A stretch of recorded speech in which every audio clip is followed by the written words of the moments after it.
Hello दोस्तों, स्वागत है आपका मेरे चैनल बीके पट्ठल स्टोरीज़ में। आज मैं आपके सामने बहुत ही दिलचस्प कहानी लेकर आई हूँ जिसका नाम है हीरों का सच। एक बार राजा के दरबार में मंत्रीगण और तेनालीरामा विचार विमर्श कर रहे थे। तभी वहाँ पर हरिया नाम का एक आदमी आया और महाराज से न्याय की पुकार करने लगा। उसने बताया कि वह और उसका मालिक एक दिन किसी काम से दूर गांव जा रहे थे। रास्ते में एक गांव और पड़ता था। वह दोनों बहुत थक चुके थे, इसलिए मंदिर के पास छाया में बैठकर विश्राम करने लगे। तभी उनकी नज़र एक लाल रंग की पोटली पर पड़ी। जब उन्होंने खोलकर देखा तो उसमें 2 हीरे थे। हरिया ने मालिक से बोला कि ये हीरे हम राजा जी के दरबार में जमा करवा देंगे, लेकिन मालिक ने कहा हम एक एक हीरा बांट लेते हैं। तो इस पर हरिया भी लालची हो गया, क्योंकि वह भी अपने मालिक की गुलामी से अब आज़ादी चाहता था। जब हरिया ने वापस आकर मालिक से एक हीरे की मांग की तो मालिक ने हीरा देने से साफ साफ इनकार कर दिया और हरिया को वहाँ से भगा दिया। इस पर राजा जी ने अपने आदमियों को भेजकर हरिया के मालिक को अपने दरबार में बुलाया और सारी बात पूछने लगा।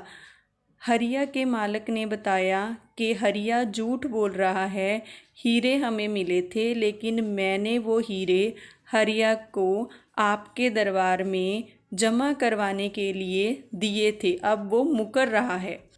इस सच्चाई को जानने के लिए हरिया के 2 साथियों को बुलाया गया, जिनके सामने मालिक ने हरिया को हीरे देने की बात बोली थी।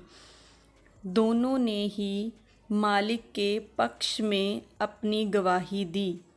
इस पर राजा सोच में पड़ गए और उन्होंने अपने कक्ष में अपने मंत्रीगणों और तेनालीरामा को बुलाया और विचार करने लगे।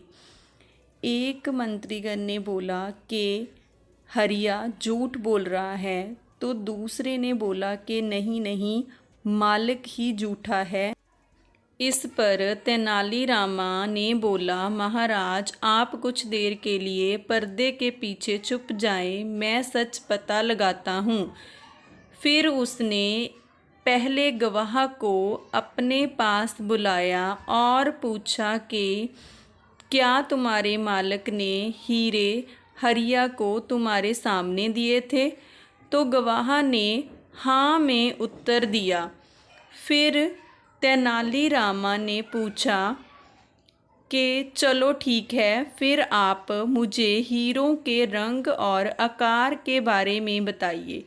इस पर गवाह घबरा गया और बोलने लगा कि मैंने हीरों को नहीं देखा, वो एक लाल रंग की थैली में थे। और फिर थोड़ी देर बाद दूसरे गवाह को बुलाया गया और यही प्रश्न तेनालीरामा ने दूसरे गवाह से भी किया। तो उसने हीरों के रंग के बारे में बता दिया और उसके आकार के लिए 2 गोल गोल आकृतियाँ कागज़ पर बना दी।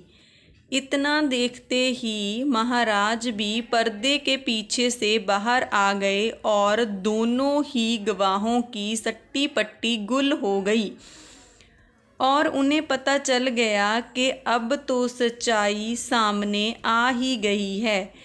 और फिर राजा जी ने अपने सिपाहियों को भेजकर हरिया के मालिक को अपने दरबार में बुलाया और उसे सज़ा के तौर पर हरिया को कुछ नकदी देनी पड़ी और हीरों को भी जमा करवाना पड़ा। कहानी को अंत तक देखने के लिए मैं आप सब की बहुत बहुत आभारी हूँ। ऐसी ही और दिलचस्प कहानियों को सुनने के लिए मेरे यूट्यूब चैनल बीके पट्टल स्टोरीज़ को लाइक, शेयर एंड सब्सक्राइब करना ना भूलें। धन्यवाद।